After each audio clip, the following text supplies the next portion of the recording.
Hi everyone, it's Susie, CryptoGranny here. The date's the 9th of November 2022 and the time in the Netherlands, Europe is 18:05 p.m. My God, what a day yesterday. Just unbelievable what happened in the cryptocurrency market yesterday.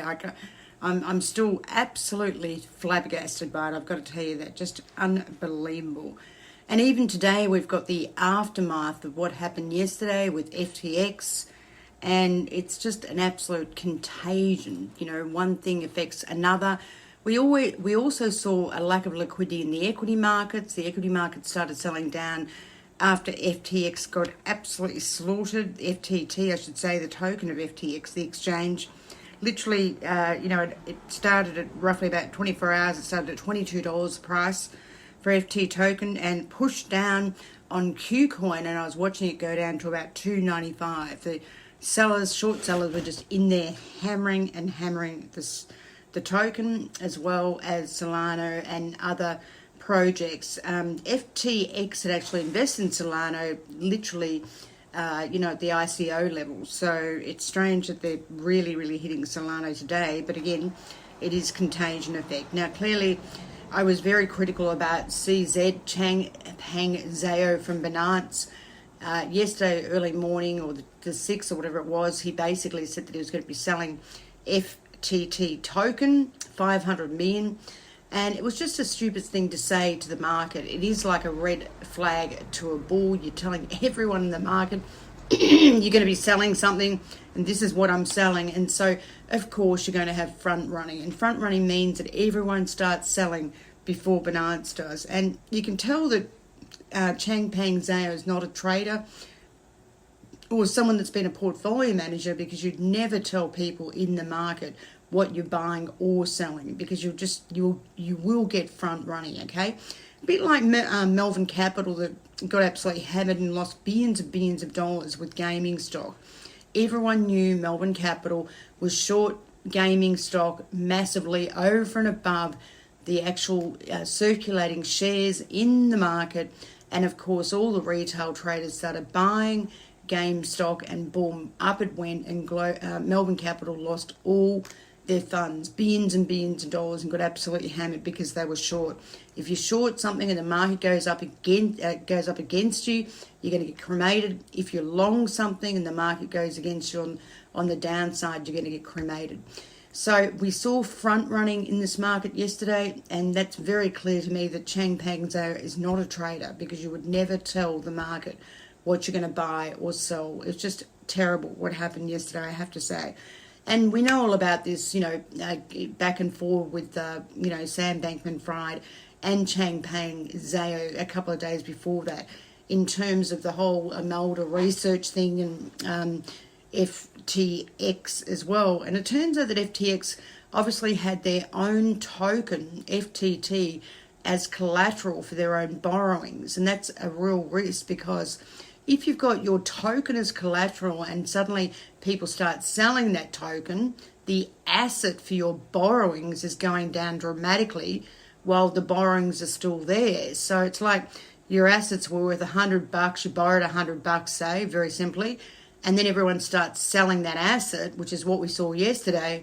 Then the asset's worth $2 and you've still got your debt of $100. You never use collateral like that. You really need pure cash, and certainly not sitting in hot wallets, but sitting in cold wallets, and not your own token, which, as we can see with Sam Bankman-Fried, he got absolutely buried.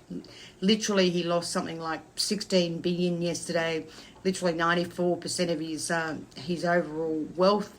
And I think what happened is just an absolute shocker. I've got to tell you that I think Changpeng Zhao was incredibly unprofessional, maybe naive, irresponsible to be telling people, the whole market, that he's selling FTT, because we saw massive front running on the sell side for FTT, and there was literally no buyers on the other side. Just a shocker. So we saw huge volumes go through yesterday, huge volumes, billions of dollars worth of volumes. We look at the leverage on the day, it was at 34%. We looked, there was cut down, the leverage was cut down to 30% because traders got absolutely buried. There was huge liquidations yesterday, something like 884 or 885 mil. Over 400,000 traders got buried, absolutely killed. Seriously, it's just, I've never seen anything like this. I just honestly, even in fiat markets, I've never seen something so dramatic as this. Just unbelievable. And it also proves to me another thing too. The physical crypto market is very, very small. It's less than $1 billion in market cap, right? And the SEC and the Futures Commission should never have allowed derivatives on this market. This market is way too small to have futures and derivatives.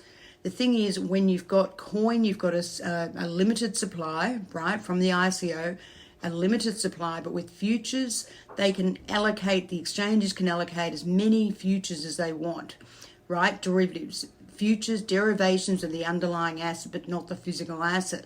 And they can sell those derivatives as much as they like. And that's pretty much what we saw yesterday. Everyone was on the sell side. At one stage with FTT, I was monitoring the trading, and on one side, on the buy side, this stage, went down from literally $22 just straight down. The bid offer spread was so wide, it was a joke, okay? If you wanted to sell, you had to sell at $9.50, the FTT token. If you wanted to buy it back, it was $10.80 or something.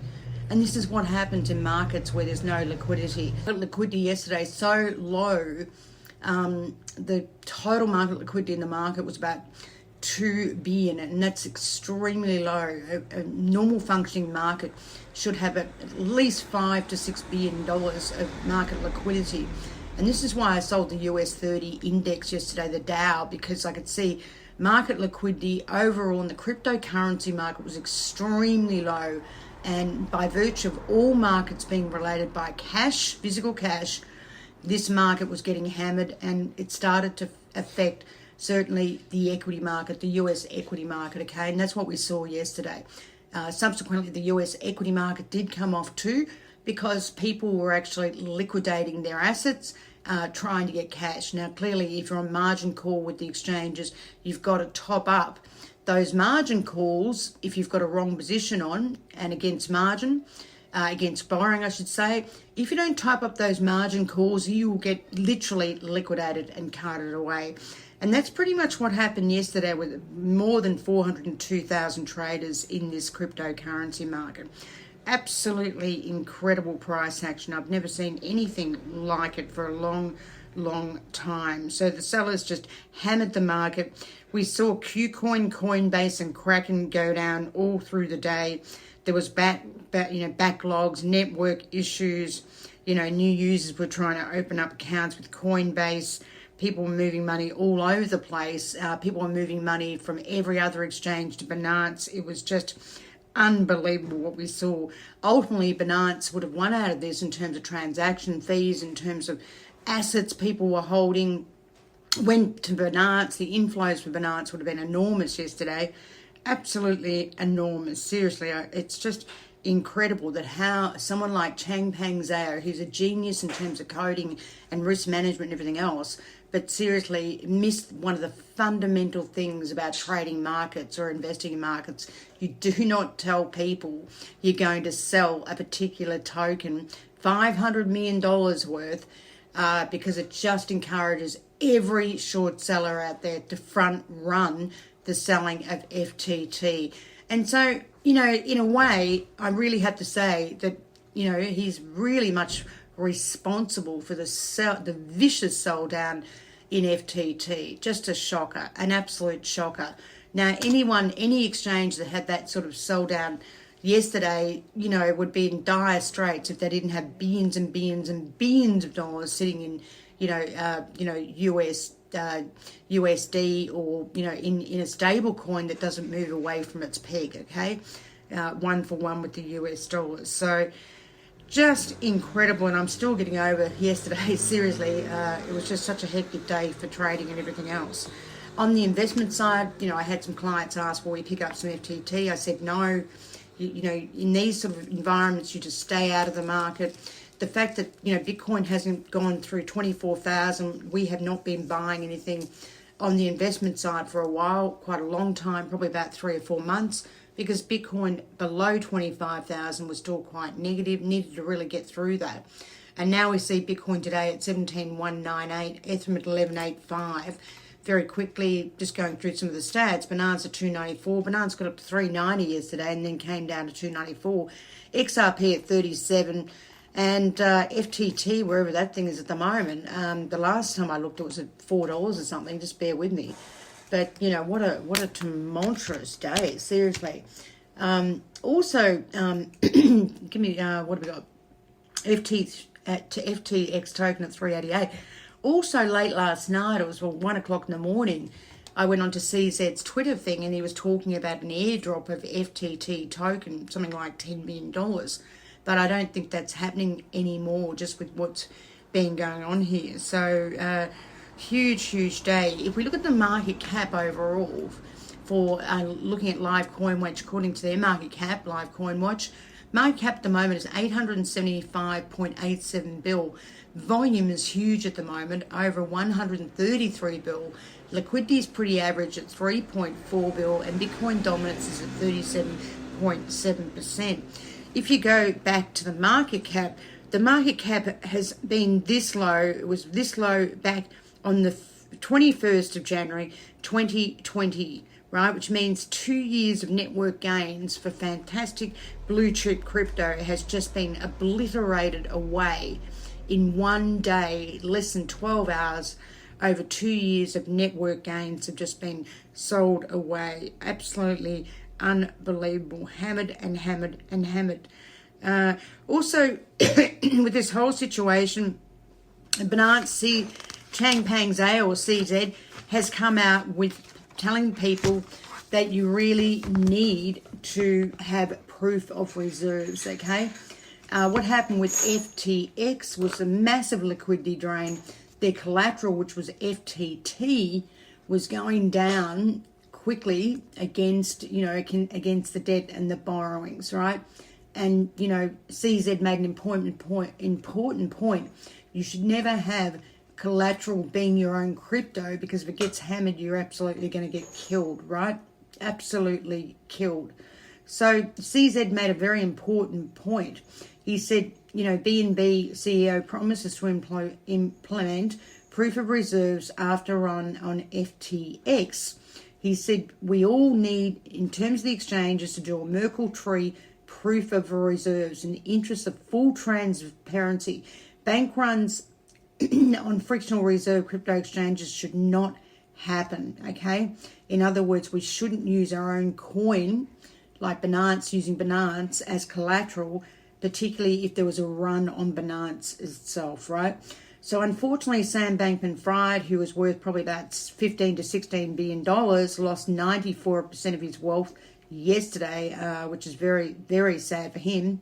Apparently he had 6.2 billion worth of FTX, which, you know, is down to, you know, less than a bill. So unfortunately for Sam Bankman-Fried, he absolutely got cremated yesterday, also, if we talk about this Merkle tree, which is proof of reserves by a Merkle tree, they call it. It's basically a structure that is used in computer science applications. A Merkle tree serves to encode on-chain data more efficiently and securely. It's sometimes referred to binary, as binary trees or something. But every user's assets on a centralized exchange are recorded by the ledger on a centralized database. So with this Merkle tree, it allows the exchange to store each user's account's hash value of assets in the leaf nodes of the Merkle tree. That makes sense. I think very simply, it separates these assets from the assets of the exchange that the exchange owns.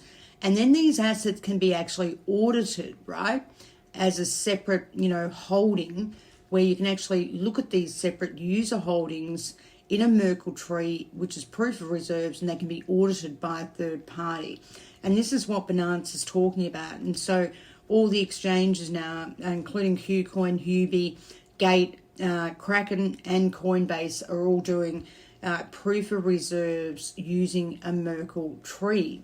If that makes sense. I know it's a bit hard because it's a very computer type thing, coding and all this sort of thing. So that's, what's very important here, because as I said, Sam Bankman-Fried was relying on collateral of FTT, the token, and if that goes down, the debt staying the same, then you've got a massive exposure where you can't pay your debt, your long-term debt or your short-term debt. So it's really, really important. With this FTT trading yesterday, liquidity in the markets was severely affected, and we did see it in other markets being severely affected. As I mentioned, the US equity market, you could really see that liquidity was being affected in that market as well.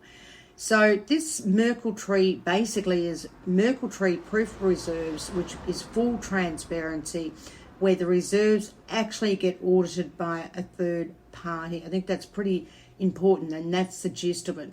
Now we know that CZ did a letter of intent to acquire FTX with due diligence, and there was no mention of him apparently taking over the FTX USA operation. Don't forget FTX is in the Bahamas, right? But there are some trust laws in the US. If you want to take over your competitor, it may be seen as being a monopoly, right? Where combined companies, being Binance and FTX, have 80% of the share of the global cryptocurrency market. And according to the regulators and the powers of the US, they will see this as anti-competitive, right? And they may not let this happen because it quashes competition, right? And that's not a good thing. So this may not go through because of antitrust issues, where the US is very strict about these sort of things when a company has monopoly over a particular market and a particular investor. They're mainly looking at to protect the US investor, but the thing is, if Binance is seen to have literally a monopoly within cryptocurrency markets, they may not let this FTX acquisition take place. Mind you, Binance has got 76% of the share of the global crypto market.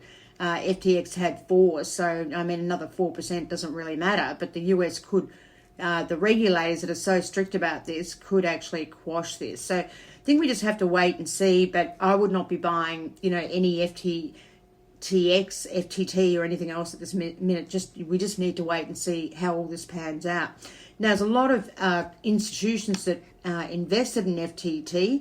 Sovereign Bank Vision Fund, Singapore Wealth Fund, Tamasek, Ontario Teachers Pensions Plan, which had 4 million, Galaxy, which had 77 million, Mike Novogratz's company, the list goes on, right? And, people got absolutely killed yesterday with where FTT traded down to, I should say. Now, Binance also made an announcement that they topped up their SAFU fund with $1 billion. This is the secure asset fund for users amid all this extreme volatility in the crypto market. Plus, they're doing a Merkle tree proof of reserves audit as well. Also, there was a late story today that Tamasek are talking to, FTX, Sam Bankman-Fried, and they may consider offering them more money, or even potentially taking them over. Now, Tamasek is a big company in Singapore. It's a venture capital fund. It's backed by the Singapore government. It is huge. They already made a preliminary investment in FTX. Assets under management, they have about 630 billion in Singapore. Singapore is a very, very wealthy country. A lot of high net worths, a lot of billionaires over there. Tamasek was actually founded in 1974, has roughly about 1,000 people or something employed. They own a lot of subsidiaries like DBS Bank in Singapore, which is also trading cryptocurrency and offering cryptocurrency to their clients and retail clients, institutional clients. So listen out for that story. That could be very, very interesting to see if Tamasek decide to take over FTX. It may be problematic for Binance to try and take them over with these massive antitrust laws in the US, which is anti-monopoly, okay? Certainly Bernard's already has a monopoly. And if they do take over FTX exchange, they're going to have more of a monopoly. So I don't know whether CZ will be in a position where he can actually take over FTX, and maybe he doesn't like it. If he looks at the books and does his due diligence, maybe he will say, no, we're not taking it over. Also, Solana, as I said, got hit yesterday. Solana is down 44% today. Just massive what happened. Solana has been an early investment of FTX's. They got Solana literally at our ICO, but still the market has sold down Solana. It's also being exacerbated by the fact that $1 billion of Solana is set to be unlocked in 24 hours, which is 13% of the circulating coin. It's being unstaked by validators, right? So something like 49.6 million Solana is to be unlocked on the 10th of November at 8:30 a.m. UTC time. So that's not going to help because there'll be more supply out there, 49.6 million Solana. Solana themselves have just entered a partnership with Helium Network, which is a great partnership. Helium Network, I thought, was one of their biggest competitors, but they've actually ended partnership to provide support to the Solana ecosystem, but more importantly, to provide support for Solana's mobile phone, Saga, which is in direct competition with Apple, okay? Apple's iPhone. And I think they will really do very well because I think the Apple iPhone has literally had it and people are sick of it. So, very, very dramatic day yesterday, people. I've got to tell you that. Very, very dramatic. We just have to see, how this all pans out at the moment. It's not great for crypto, absolutely not, because people have been, for the last 4 years, just hit around their head time and time again. Investor confidence is all-time lows. It's just been, the last 5 years, literally, crypto's been down 4 years of 5 years. It's just been unbelievable. And honestly, I remember, years ago, looking at this market, because I've been in the market for a long time, even the crypto market, maybe 10 years or so, and the market has changed very significantly. The trading nature of the market's changed. And the reason why it's changed is when the exchanges started offering futures, being able to short the token or the coin underneath the physical asset, right? And it's what I said earlier before in this podcast, that futures, you can generate as many futures as you like. There's no limit on those futures, but there's a limit on the amount of coins or tokens that are actually issued, okay? So it's a big problem. The market is too small for derivatives, and we're also seeing the effect of that and massive volatility because of it. Also today, Meta has announced they're going to lay off staff, something like 11,000 employees out of 87,000, 13% of their workforce, and it's simply because Meta lost a fortune going into the metaverse, lost something like $9 billion. Now we're seeing all the tech companies starting to lay off people. It's right across the board, okay? It's Microsoft, it's Lyft, it's Stripe, it's all the big ones. Amazon could start doing it. We're seeing Google do it. We're seeing everyone do it. And this is the start of unemployment rising in the US. Things aren't that great, I have to tell you that. When you look at the underlying fundamentals, people are starting to seriously lose their jobs in tech. And this reminds me of 1999. Massive uprun in tech. It was a tech boom. Then they had the 2000 bug. They thought that computers and things weren't going to work. Everyone got hired, and then then there was a spate of layoffs and this sort of thing. So and obviously we know about Twitter as well. So let's go on to Algorand. Algorand are launching NFTs for an Australian zoo. They're going to, it's going to be like, different creatures and this sort of thing, and they're going to create NFTs for wildlife warriors. And Algorand has launched that, and it's basically Steve Irwin's zoo called, he was the crocodile hunter. So that's quite well known in Australia. So that's a good story for Algorand. In the last half of the year, half of 2022, Algorand has increased their investors by 6 million accounts, which is great for those guys. Avalanche Foundation unveils 4 million incentive program for GMX trading platform. GMX is a decentralized trading platform. They want to obviously increase their user base, liquidity, and AVAX network, as well as the client base. That makes sense as well. We also saw Nexo-backed NFT tech provider MetaQuants launch real-time appraisal algorithm for NFTs, right? To actually ascertain the risk management of NFT lendings, marketplace penalties, and to increase the risk management system within that as well, within their ecosystem, which is a good story too. Now let's get on to XRP versus the SEC. I mean, I mean, what was happening yesterday, everyone was watching the other thing, but Andrew Horovitz, general counsel called Miles Jennings, who's a solicitor or a lawyer, says he doesn't think Ripple can win the case against the SEC. And we saw that with Libri. Libri lost against the SEC. The SEC said that their tokens were securities, not non-securities. So they had to pay a penalty to the SEC. Miles Johnson believes that because XRP was sold to retail clients from Ripple, it wasn't sold by virtue of a decentralized system. I don't know whether I necessarily agree with this because, XRP is a part of the decentralized system. So I don't know whether I agree with Mr. Miles Jennings from Andreas Horovitz. Mr. John Deaton, who's the lawyer with XRP and knows a lot about it, disagrees with this. He says you can't talk about XRP in isolation of the RippleNet technology system, right? And I do believe that. Mr. John Deaton thinks that it maybe finish this whole legal case by March 2023. Let's hope. Judge Anelisa Torrance has granted a motion by the SEC to extend time for all parties to reply to the briefs.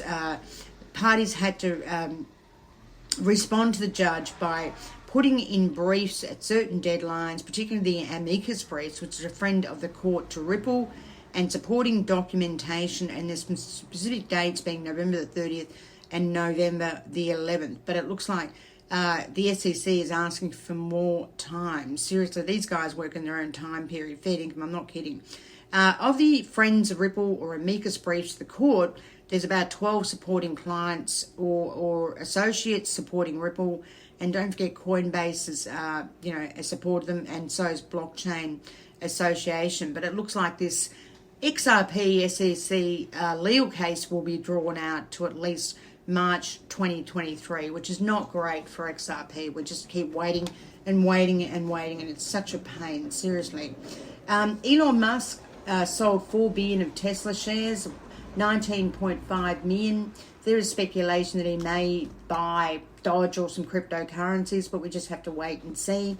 He's also got rid of a lot of people on Twitter, as you know, something like about 3,700, half the workforce. Also, Cardano, Charles Hoskin said he's going to make an announcement at the Edinburgh event November the 18th. So if you're a Cardano supporter, remember the November the 18th, something big's coming out there. We've got CPI coming out tomorrow, which is a big figure because the CPI comes out any higher than 7.2, which is expected. Last time it was 8.2 year on year. They're expecting tomorrow 7.2% year on year for CPI. If it's higher than that, the market will sell risk markets again because they'll expect another rate hike by the FOMC, the Federal Open Market Committee, on December 13th to the 14th and January the 26th to the 27th. So let's hope that CPI is lower. We need something to get this market moving seriously. Absolutely serious. Also, I want to mention MUFG, one of the biggest banks in Japan, like Nomura, want to go into metaverse in a big way in 2023. So that's very bullish for the cryptocurrency market. Also, the midterms were yesterday in the US, and the figures that I saw was really, really close for the Senate and the Republican. Looks like and the Senate and the House. It looked like the Republicans were winning the House and the Democrats were winning the Senate. But, it's all too hard at the moment. We need to wait until that data comes in. but it will be interesting to see what happens there. Donald Trump was out there last night, saying that he's got an important announcement next week for people. He's probably going to run for presidency, I'd imagine. And, we just have to see and wait and see what happens there. But lots going on in cryptocurrency markets and financial markets. Definitely, 10-year bond rate is still at 4.17. The fear index for the crypto market yesterday was 29, quite fearful. And, we just have to keep watching things. COVID's still rising, and China's being affected by COVID dramatically. Obviously we've got wars and everything, but just have to see what happens going forward in markets. I mean, I'm a holder of my crypto. Whether I have to hold it for 5 years, I will, because I think trading crypto is just a no-win situation. It's way too volatile. So I'm an investor in crypto to hold, but certainly not a trader in cryptocurrency. Anyway, guys and girls, that's enough for me. I've got a bit of another sore throat today. Gosh, it's hard to get rid of colds, I tell you. I hope you're all well. Yes, it was really hectic yesterday. I hope you all didn't lose too much money. It was just a nightmare. I mean, I'm not surprised investors get to the stage where they just give up, because this market has been down for so long, and it just becomes so incredibly frustrating. It really, really does. And I really, really sympathise with everyone. Anyway, that's enough of me, guys and girls, and I will speak to you very soon. Thank you very much for listening.